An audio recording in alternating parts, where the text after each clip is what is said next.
Hello there, and welcome to Community Life. Here we talk with the community experts about their life journeys and how they came into the community world. And today we have a conversation with Tiffany Oda, a huge automation fan, co-founder and co-leader of Community OPServations, and director of community operations at Venafi. Hello, Tiffany. Hi, Yuri. How are you?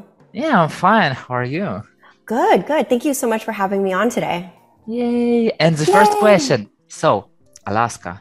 How did you decide to go to Alaska? What is the story behind? So, funnily enough, I've been calling 2022 the year of the cold. We went to Antarctica in January, and that was a planned trip, and it was beautiful. And we went with a bunch of friends, and it was great. And then Alaska wound up being another invitation. My brother-in-law turned 40, and they wanted to do a birthday extravaganza to celebrate his 40th. So my parents went, his parents went, obviously my sister went, and they decided to do Alaska. So we were like, okay, let's go to Alaska. So we did a couple days in Seattle and then did a week-long cruise up in Alaska, and it was beautiful. Was it a hot body? No, I'm really ready for a long vacation on a beach somewhere warm. It wasn't as cold as you think. It was probably, in the 30s Fahrenheit, so right about freezing. So just, warm jacket. It wasn't too bad. Yeah, okay, so it's like a usual winter. Got it. Yeah. And what did you like the most about Alaska? Probably spending time with my family and we didn't really go on too many vacations when we were growing up. And so, I think as adults, having my sister and I get to be together. She lives down in Southern California, so we see each other a couple of times a year, but it's, we miss each other a lot and we love to hang out. And then having my parents there too, it was really nice just to have the family together. It was really nice meeting my sister's fiance's parents as well. Kind of, we're about to be family, so really getting to know them. And then the nature, I think I'm a huge fan of wildlife and whales particularly. So being able to see a bunch of whales out there, getting to know, I didn't know very much about the Alaskan gold, the quest for gold in Alaska. And so getting to ride the train that everybody rode to get to where they were mining for gold up in the mountains. And it was very misty and magical. So that was really, really cool. And then just the water and the nature and the fresh air, getting outside of the city, was just very nice. Did you get many photos of whales? No, not very many on this Alaska trip. I think we were just more focused on watching them. There was one channel that we were going into and it was like whales everywhere. You could just see spouts all over the place. And so I think we were just going with our binoculars and running from side to side of the ship and trying to see as many whales as possible. We did take some really good photos of whales in Antarctica though. Yeah, but it sounds really strange that you are a person who prefers to see something with your eyes, not with the photo camera. Yeah, I feel like that's a dying trait. But I believe in being present in the moment. So, when I'm walking around the city or with people, I try and not have my phone on me or looking at it. I think that so much of our lives are consumed by technology. And so I just love being present. And I think that's a big thing. So, going to concerts, everybody has their phone out. And it's like, why? You're watching a performer on the stage, and what are the chances of your video it's not going to be good. It's not going to be good quality. It's going to be shaky. The sound is going to be loud. Like, you're not going to watch it again. Same thing with fireworks shows. I don't get it. So I think with the whales particularly, I feel like there's always going to be a better picture out there. Like, there's professional photographers taking photos. It's going to be way better than any picture that I take on my phone. So I might as well just, be present and look at it live instead of looking at it through a screen. Yeah, but nobody will believe you that you've seen them. That's how the world works. Yeah, I know. And it's does damper my social media a bit. I don't have, as many pictures when I look back on trips, but I think it's worth it overall. Yeah, totally. And did you get any gold? Did I get any gold? No. They did have an excursion where you could go panning for gold, but living in California, that's a elementary school field trip that everybody goes on, is going to an old gold mining camp and being like a 49er and panning for gold. So I feel like we've all done that already when we were here. So in Alaska, no, we didn't do it. Yeah, so it's like usual stuff. Who cares, But kind of. I mean, I haven't done it in, a very long time, probably 25 years or so. But I feel like once you do it once, you're kind of good. You're good. Yeah, totally. So let's start from the beginning. Tell me about your parents. Who are they? So my parents are my mom and my stepdad. My mom actually has a really interesting story. She was born in Shanghai and then lived in Sudan for about 10 years, and then moved to Guam, and that's where she had me, and then moved to Hawaii, and then moved to Mountain View.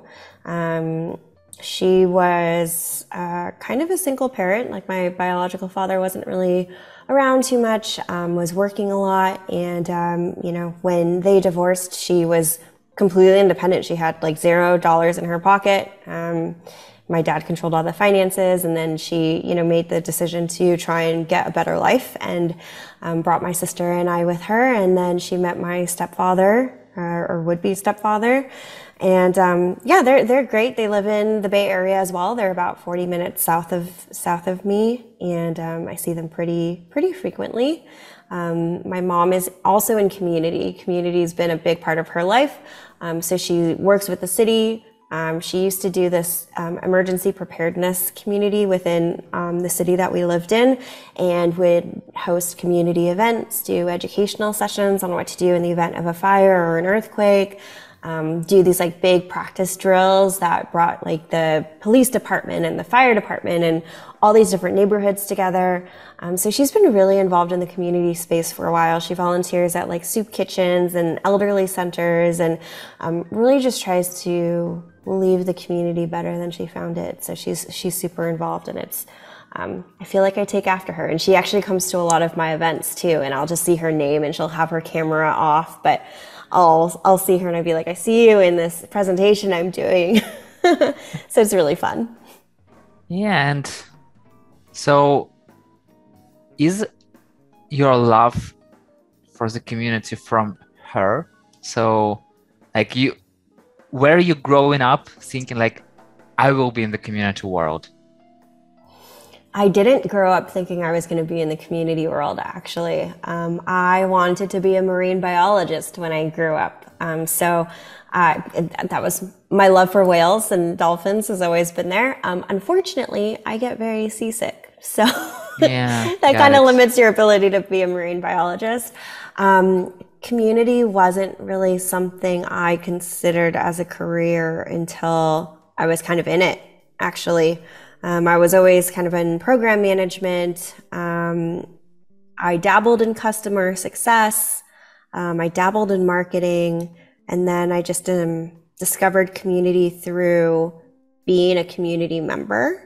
And then this amazing job became available to me, working with the Salesforce Trailblazer community and putting together all of my previous experience together, plus my newfound love of community, and it all worked out. But I didn't even know it was, I think similarly to others, I didn't know it was a career path until, I got out of school and did it. Luckily, I majored in psychology and communications, and those are two really important things in community management. Okay. I was thinking about one question, but let's move forward. Okay. Tell me about your sister. So what kind of sister is she? Oh, she's a great sister. We are 6 years apart, so she's 6 years younger than me. And she was always kind of my shadow growing up. We were very, very close. I took her to pretty much everywhere. Like, she came and hung out with my friends. She, even in grad school, she would come and sit in the lobby and do like homework while I was in class. It was a night program. And then, you know, she went down to Southern California for university. She studied hospitality management, and she would come back every summer and live with my now husband and I, which was really, really nice. And then she graduated. She was a chef for a while. So she worked at a bunch of different restaurants. Most notably, she was a cook at Disney's Club 33. And Club 33 is this private secret club at Disneyland. It's like a hidden door, and it's a really expensive annual membership. And then you get, you know, this prefix dinner that's super fancy. So she worked there, and then recently decided she kind of was tired of working, you know, in the kitchen, and has transitioned over to being in event management. So she works in events now, which is pretty close to community, actually. And she's also a business owner. So she started a company during COVID, it's called clarified milk punch. It's this type of like liquor, but it's kind of like an 8 to 10% alcohol liquor using milk and different types of alcohol and different types of fruits. It's called Regalia Punch Company. So she started that during COVID with her fiance. But she's great. Love her. But it must be very delicious. Oh, it's so good. If we could send it, Yuri, I would totally send some to you. They're refreshing. There's a bunch of different flavors for whatever kind of, you know, tastes you like. Yeah, it's definitely something really, really good that I love to drink all the time. Yeah. So you were everywhere together. So how did you feel when she moved away, like to the other city? Yeah, it sucks. You know, she went down for college first, and then so, you know, she would come back some of the vacations and, you know, winter break, summer break. So we were seeing her, and then her fiance is from down there, and his family is down there. So she, you know, she's been down there since she graduated college. And you know, it's not that bad. My mother-in-law also lives down in Southern California, so we go down there a couple times a year and get to see both of them, which is nice. And it's a pretty short. It's about like a 7-hour drive down to Southern California. Some people would say 5 hours, but I think that's really, really fast. I don't know how fast these people are driving. And then they'll come up pretty frequently too, because my parents are up here. So you know, it is sad, but we do try and, you know, text and call each other. And we've actually seen each other a lot this year. We have done a couple of trips together. So that's been really nice. Yeah. So let's move to yourself. Okay. Where is your love to whales and dolphins from? I have no idea. It's been ever since I can remember. I was looking through an old family album recently, and there's a picture of me, and I must have just learned to walk, and I was carrying around a dolphin balloon. And I feel like, I don't know, that might have been a good start to it. I think also we were taking trips to SeaWorld, and I think the topic of, you know, whales in captivity is a whole nother political story that we don't have to get into today. But I do think from an educational perspective and an awareness perspective, it opens people's eyes to be able to, like, when are you ever going to be able to see an orca or a killer whale that close and be able to, you know, even interact with them through the glass, or see how natural and graceful they are in the water. You know, you don't really get to see that except for kind of an aquarium environment, which does suck. I don't think that they should be in captivity, but I think seeing them that close was definitely a moment where I fell in love with them. So those are my favorite animals.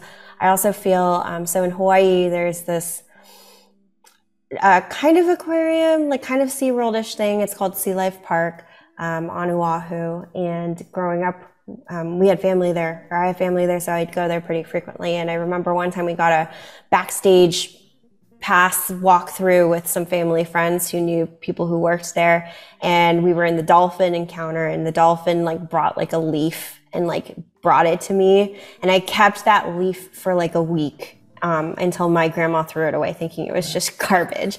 So like, I feel like ever since I was little, I, had that connection. And they're just such amazing creatures. I could probably talk about them for an entire hour.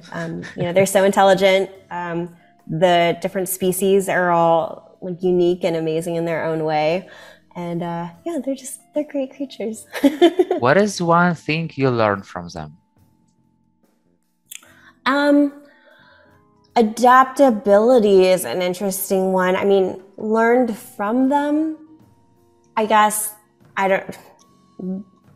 so orcas, they are in all of the oceans of the sea, of the world. And each orca that lives in a different area has a different hunting trick.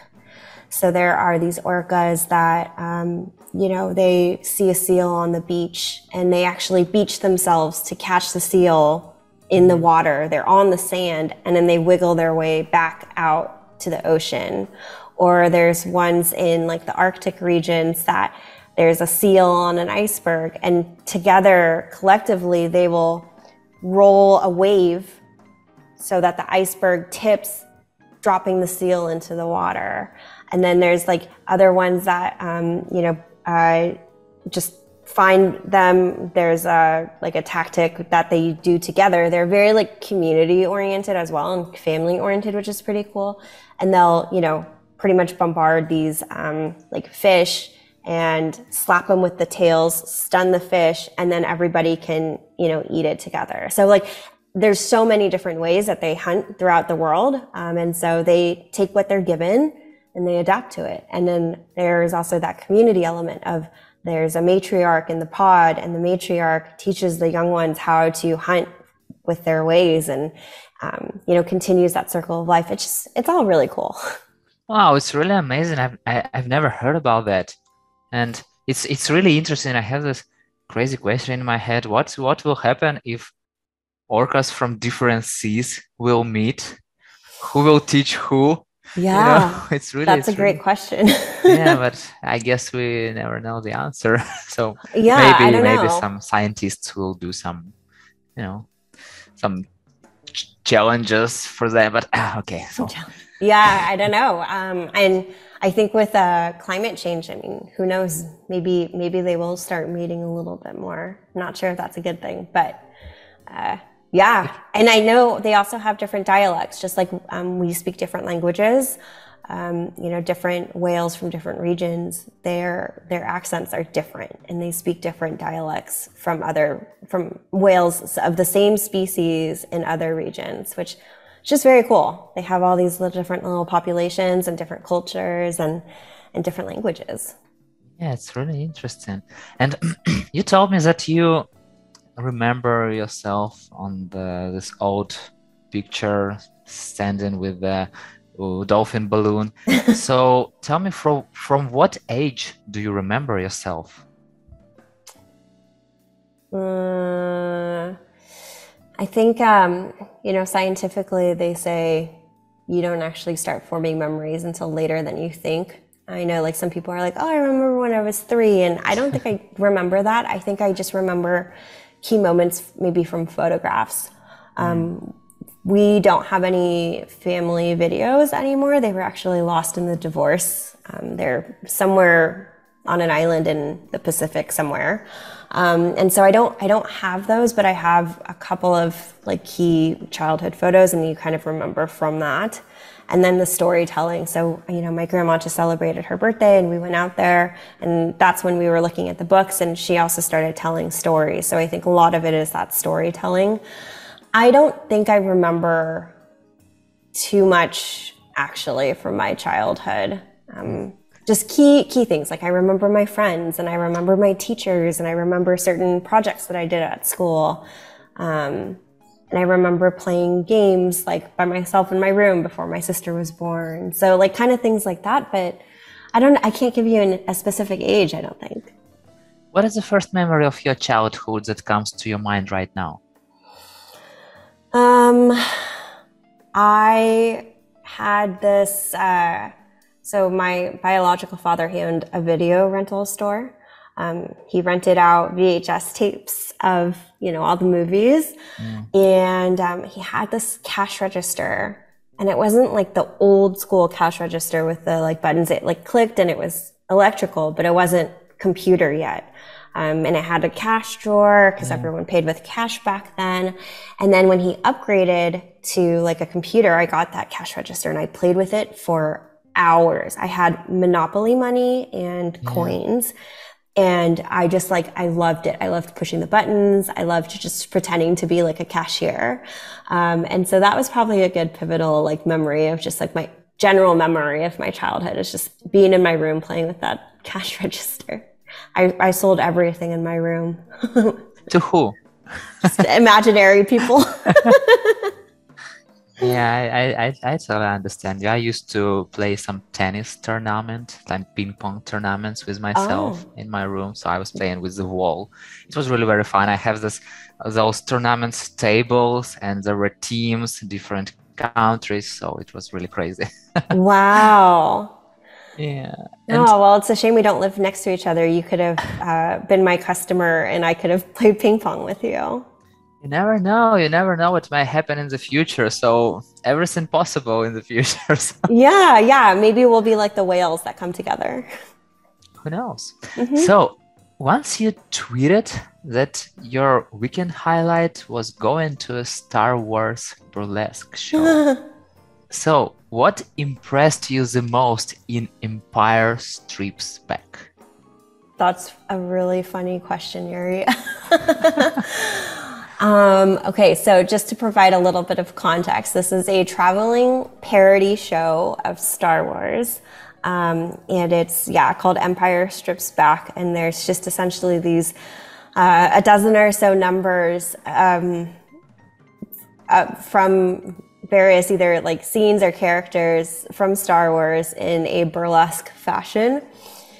And we are a big Star Wars family. My husband Luke was named after Star Wars. We have gone and gotten lightsabers from Disneyland. We've seen all of the movies. It's just embedded in our family culture. And so the show came out and we were like, oh, this is interesting. It could be weird, but it could be fun. We should go. And we went and it was hilarious. I love, I danced for 18 years growing up. And so, going to shows, I always kind of look for technical dancing, and they were great dancers, really talented. And the show itself was just funny. They didn't take themselves seriously.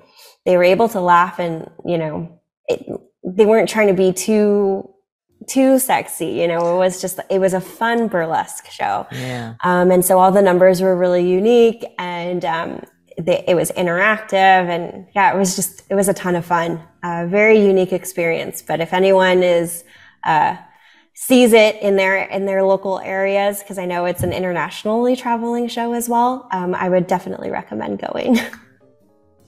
Yeah. And have your husband's father ever called him and told look, I'm your father? I'm sure that joke was made many, many times during his childhood. We have a dog, and when we went to go see him as a puppy and decide if we wanted him, he was running around chasing his mom, and the breeder kept yelling, Luke, come here. Luke, come here. And we were like, why is she yelling at you, Luke? And we realized that the dog's name was Luke as well. And his father, the dog's dad's name was named Vader. So he also came from a Star Wars family. And we were like, well, it's destiny. They have the same name. We have to keep him. Obviously, we changed the name because having two Lukes in the family would be very complicated. But crazy. Yeah. Luke, come here. And they both are coming. Right. Yeah, it's really very fun. But why Yoshi?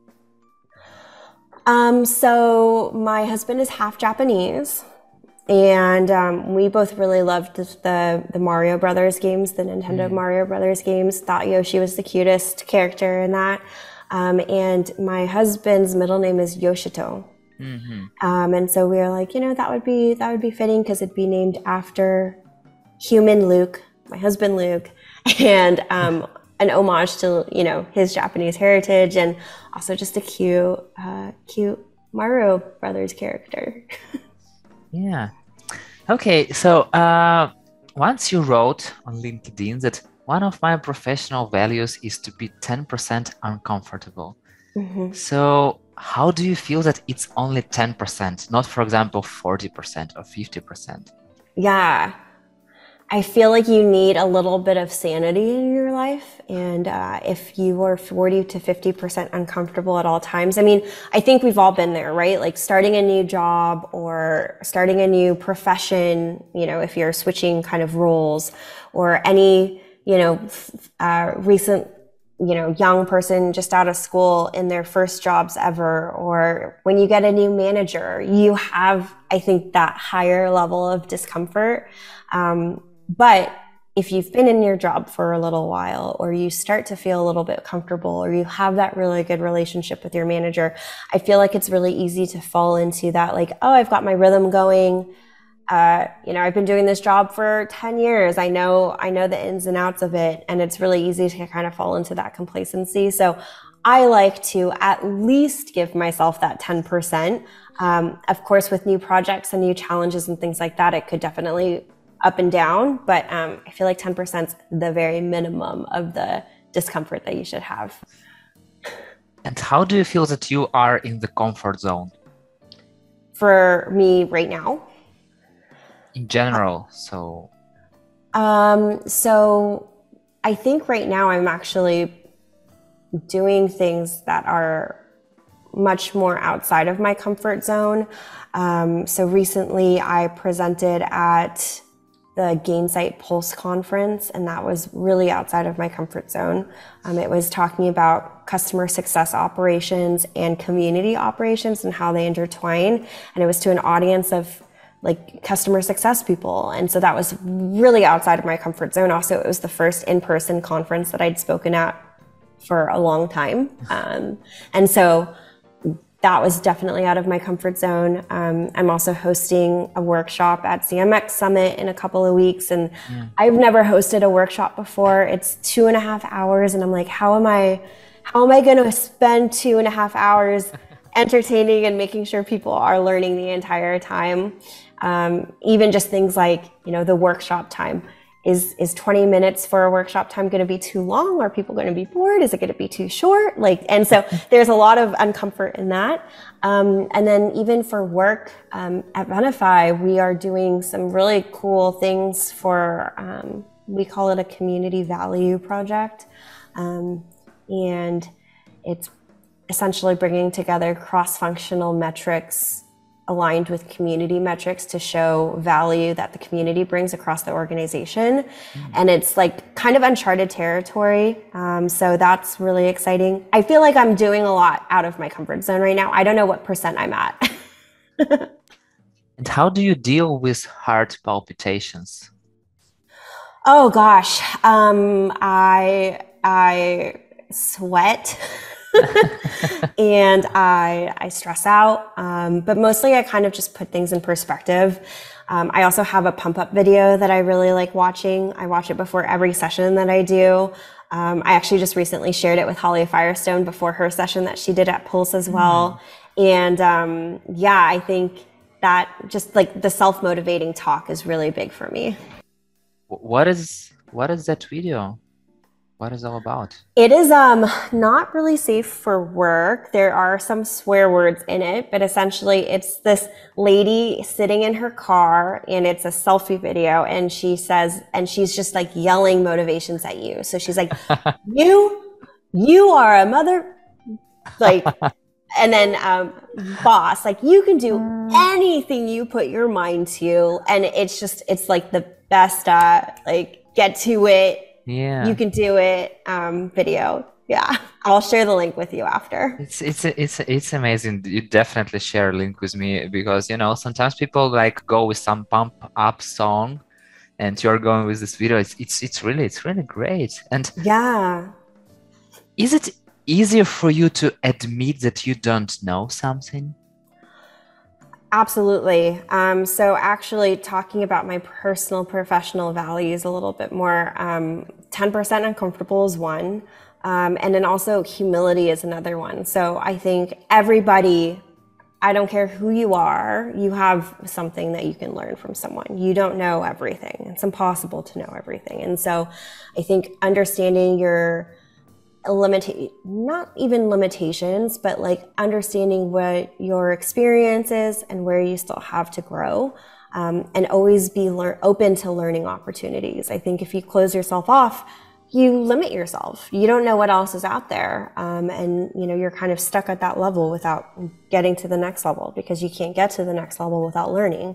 So I am always very open to my limitations, or if I'm not the expert at something, and I rely on my community and my network for help when I need it. So for example, the Gamesite conference, I had to leverage my track leader, who was actually in CS Ops, and I was like, can I have a separate session with you so I can walk you through this and see if I'm completely crazy and missing the mark? And he was very, very there and listened and gave really good feedback. I also asked the person in my customer success organization, hey, can I run this by you and see if it resonates with you as a customer success person?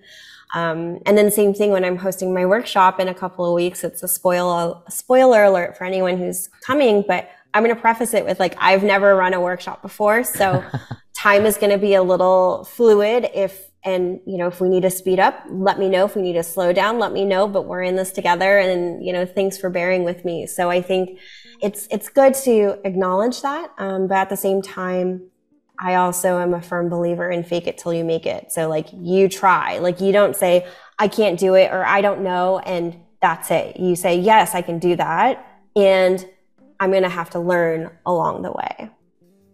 Do you always learn from every event and every webinar that you attend, or there were some webinars that you were like, oh, it just was a waste of time?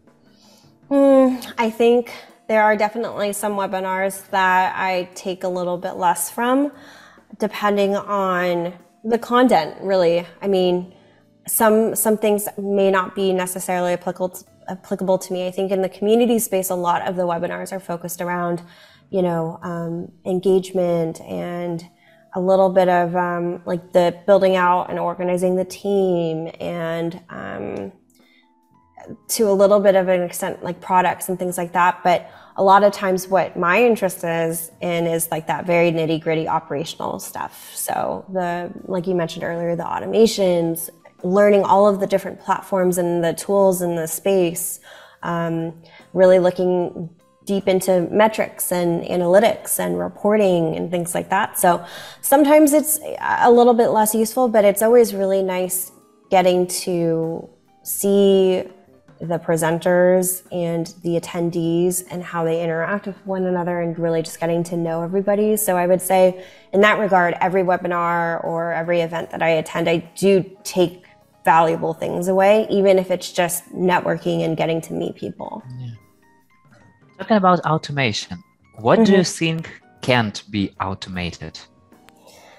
I am a very strong believer that not everything in community should be automated. A huge part of community management in general is that people part of it, the relationship building. You're building rapport with people in your organization, internally as well as externally with your community members. And so you never want to automate the full extent of it. So even, for example, if it's a onboarding journey that's automated and you send emails, have them come from a person, and if they respond, it goes to your inbox and you respond as a person. Or, one-on-one coffee chats or office hours where community members can come in and, get help or meet the community team. I think those things are definitely items that should never be automated. I know sometimes when communities scale really quickly, when they're growing really rapidly, there is that not need, but you almost feel the sense of like, oh, we need to start automating because it's becoming too much. And no, yes, you want to automate certain things, and you want to automate the repetitive processes. You want to automate the things that are kind of like mindless, that can be done automatically. But you never want to take out that opportunity to meet someone face to face and to chat with them and to get to know their story. In all of my presentations, I start with a professional, like, about me slide, and then I have a personal about me slide, because it's just as important to know, everybody has that professional and personal side. And it's just as important in community management to know that, every one of your community members also has that personal side, and you should get to know them. Yeah, and from your perspective, what must be automated that isn't yet? I think there's a gap in the community platform space. There's no one tool or platform that does everything that you need in community. So you've got your community platforms. They do, like, the forums and the discussions and the ideas. And then you have, like a CRM tool that you use, and then you have like a marketing automation tool that you use, and you have maybe something like an advocate contributor place where they can submit their contributions. You have, things like at Salesforce, we did user group leader reimbursements, and so they had a reimbursement portal. They also had a content library. We also had a directory for all, and you have all of these things, but they're disparate. They're hosted on different things. There's no easy way to bring them all together, and there's no easy way for data, the relevant data from each of those items, to come together in a way. So that's a big part of community operations, is working on that. I don't know off the top of my head a way to automate that per se, but maybe switching the question around a little bit to something that's missing is some comprehensive community, data aggregator that brings together all of these things and has, templates where you can easily see the KPIs that matter to your community, also bringing in together the different aspects of, like support case deflection or customer health score or your product ideation delivery, and being able to see, okay, these are the community metrics that affect other teams, and this is the metrics that the KPIs that these teams care about, and being able to easily show them. Because I think there's so many community managers have the problem of being able to show value of the community to the company. You're always talking about community ROI, you're talking about the value, but there's no easy way to do that. There's no formula. I think that's something that a lot of community teams struggle with. And so I think that tool would be really, really cool. Yeah. Once you wrote that I'm now at that stage of life where I still sneak alcohol into places to save money, but now it's expensive alcohol. So what is the best way to sneak alcohol to places? You're so funny. Oh, so this is also not really safe for work, but back, this was probably like 10 years ago, we wanted to sneak alcohol into music festivals, and there is this thing called the wine bra, and it's essentially a sports bra with a slit where you can put a plastic flask that is in the shape of a bra. It fits inside the bra, and it fits an entire 750 milliliter of liquid. And so that's an entire wine bottle. We would actually sneak in that much of whiskey. I know we would just buy Coca-Cola at the music festival, and then fill it with whiskey, so we'd have whiskey Cokes, and that was a really great way to sneak in alcohol. Luckily, I'm tiny in figure, so it looked not absurd. I think women who are a little bit more well endowed than I wouldn't have been able to do that, because it would just look ridiculously absurd to have 750 milliliters added on top of you. But that was a great way to sneak in alcohol. We would get a locker, and it would last us the entire weekend. Wow.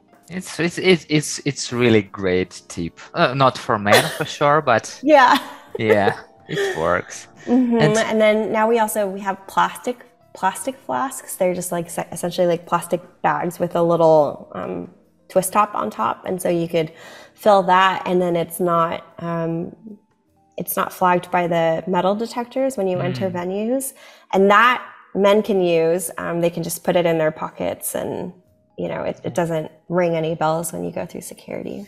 So if you like alcohol, feel free to take these tips.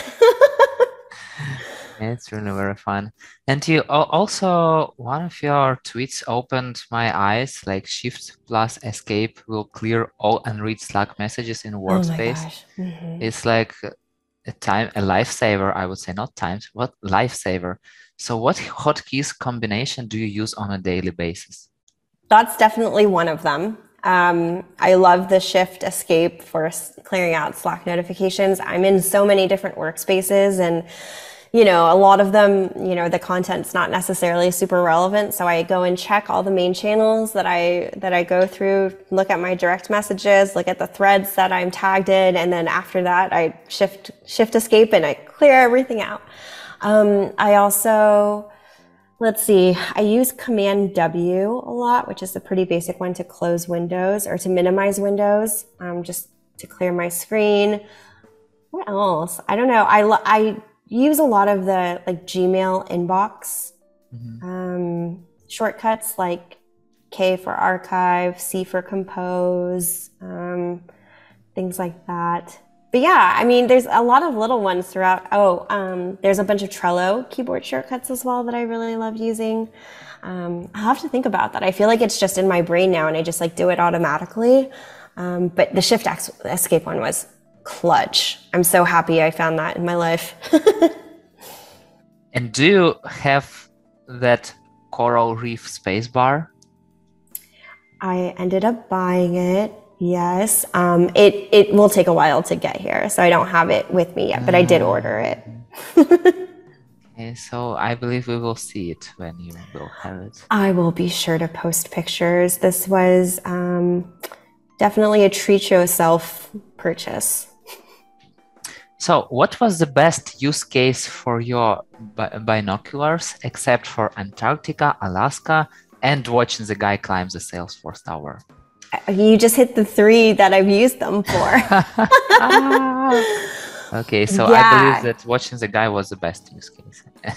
That one was definitely the most impromptu, oh my God, let me grab my binoculars. And yeah, for those of you who are listening, there was a man who decided to free climb the Salesforce Tower in San Francisco. It's the tallest building in the city. I think it's the tallest building west of the Illinois River or something like that. I should know this considering I worked there. But yeah, he decided to free climb it. He made it all the way to the top, and we can see the top 15 stories of the Salesforce Tower from my house, from my window. And I remember we saw on Twitter that he was climbing, and then I looked out the window and I thought I saw something, and I was like, that can't be him, can it? There's no way. So I ran to the closet, grabbed the binoculars, ran back out, and lo and behold, it was him, and we watched him climb the last 15 or so stories. Yeah, I guess it's amazing use case. Yeah, definitely an exceptional one. Hopefully we don't have that anytime soon. What do you think about mosquitoes? Oh my gosh, they're the worst animals ever, and I wish that they didn't exist. I'm all for animal rights, but they are the bane of my existence. I don't know any biological benefit that they provide for the ecosystem. And they just during the summers, we get them a lot. And we actually have a door that leads out to we live in a condo in a building, and we have a door that goes directly to the street. We don't use that door at all during mosquito season. We just use our interior door that goes into the hallway to exit. Somehow they still get in, and they're the worst, especially when you're sleeping and you hear them buzzing in your ear, and then you wake up and you turn on the lights and you can't find them and you can't go back to sleep. Or you make the mosquito cave where you have your blanket over your entire body except for a small tiny hole to breathe through, and then you just get really hot. And yeah, no, they're the worst. Do you get mosquitoes? Yeah, totally, I guess. Yeah. For sure, and I also use sometimes mosquito caves, What are your favorite small talk topics? I think travel's a big one, just to see, where people have been and where people want to go. Of course, not everyone, has that privilege of being able to travel. So I think you touched upon a lot of it in terms of where are you from? Like, I want to know someone's background, not necessarily from a professional perspective, but how were they raised? Where did they grow up? What kind of values did they have, or what kind of values were they taught growing up? Kind of helps lead to a bit of understanding on, if someone is curt with you, why were they curt? Is that just the way that they talk, or was there some sort of, trigger, or is that a personality trait, or are they just having a bad day? Kind of finding out the motivations and reasons behind people's behaviors and actions. And I think that's a big part of community too, is, these people are spending time providing feedback, asking questions, doing all these things within the community. And of course, sometimes you'll have the people who seem to complain a little bit too much. Well, why are they complaining? And how can you help them solve that problem? Or how can the community help them? Finding out kind of those motivations behind why people act a certain way or why people say certain things really helps you kind of understand a person better. And are you still disabling view self in Zoom? No. I have it open right now. I'm so ashamed. Yeah, I should do that again. I think I just forget because I don't think it's a default setting. I think every Zoom you go into, you have to do it. You have to do it manually, yeah. But yeah, if it was a setting that you could set for all Zoom meetings, I would try and do it. But sometimes I actually just forget to, especially if I'm I do a lot of screen sharing at work. And so if I'm just screen sharing, I'm looking at the screen that I'm sharing. I'm not looking at myself. But good call out. I should do that again. I really have so many questions, and I wish to have the sky as the limit to our conversation, but time is the limit. So let's jump to the rapid fire questions. Oh, rapid fire. Okay. Yeah. I'm ready. Let's do it. Or working out? Eating. Whales or dolphins? Whales. What are your favorite color and song? Color? And song, yeah. Color is cerulean. Song is... Oh my God, that's hard. Come back. It's totally hard. If you were a superhero, what superpower would you have?